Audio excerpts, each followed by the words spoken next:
بسم اللہ الرحمن الرحیم۔ نبی پاک صلی اللہ علیہ وآلہ وسلم نے فرمایا، 4 لوگوں کی دعائیں رد نہیں کی جاتی یہاں تک کہ ان کے لیے آسمان کے دروازے کھول دیے جاتے ہیں اور وہ عرش تک پہنچ جاتی ہے۔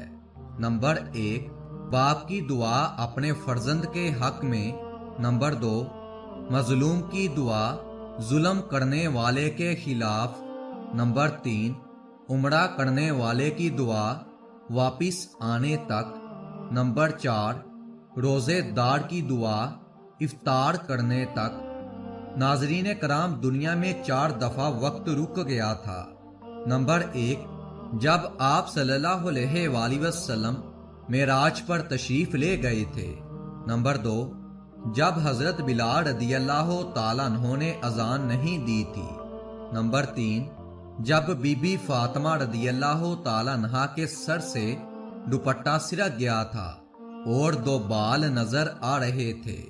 نمبر 4، جب حضرت علی رضی اللہ تعالیٰ عنہ کی نماز قضا ہو رہی تھی۔